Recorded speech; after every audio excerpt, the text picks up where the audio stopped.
శక్తి. మనందరికీ ఆశ్చర్యకార్యాలు కావాలి, మనందరికీ అద్భుతాలు కావాలి. మనందరం మన జీవితంలో వీఆర్ ఎక్స్పెక్టింగ్ గ్రేట్ థింగ్స్ కదండి. గొప్ప కార్యం జరగాలి, ఒక మేలు జరగాలి, దేవుడు నా జీవితంలో ఒక ఉన్నతమైన కార్యాన్ని నెరవేర్చాలని మనందరం ఆశ్చర్యకార్యాల కొరకు ఎదురు చూస్తున్నాం. ఎస్, యేసుక్రీస్తు ప్రభు ఆశ్చర్యకరుడుగా ఈ లోకానికి వచ్చారు. ఆయనను నమ్ముకున్న, ఆయన విశ్వసించిన ప్రతి ఒక్కరికి ఆయన ఆశ్చర్యకార్యాలు జరిగించే దేవుడు. రెండవదిగా ఆలోచనకర్త.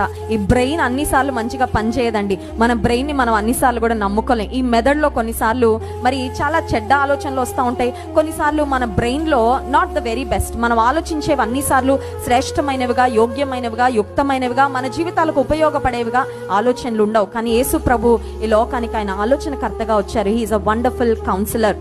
ఆయన మనకు ఆలోచన చెప్పే దేవుడు. నీ జీవితంలో ఏ విషయంలో అయినా నీకు ఆలోచన కావాలంటే ఆయన వద్దకు రా, నీకు మంచి ఆలోచన ఇస్తాడు. మూడవదిగా బలవంతుడైన దేవుడు. మనుషులంగా ఈ లోకంలో బ్రతుకుతా ఉన్నప్పుడు we have our best times and we also have our worst times. బలమైన సమయాలు మనకుంటాయి. అప్పుడు అనిపిస్తుంది ఈ బలము, ఈ శక్తి, ఆరోగ్యంతో నాకు ఎవ్వరక్కర్లే ఈ ప్రపంచంలో, నేను ఒక్కనే బ్రతికేయగలని. కానీ కొన్ని సందర్భాలు వస్తాయి, we feel the weakest and the lowest. చాలా బలహీనం అయిపోతాం.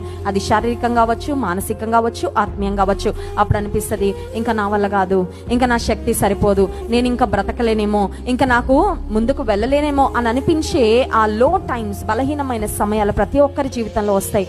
యేసుక్రీస్తు ప్రభువారు బలవంతుడైన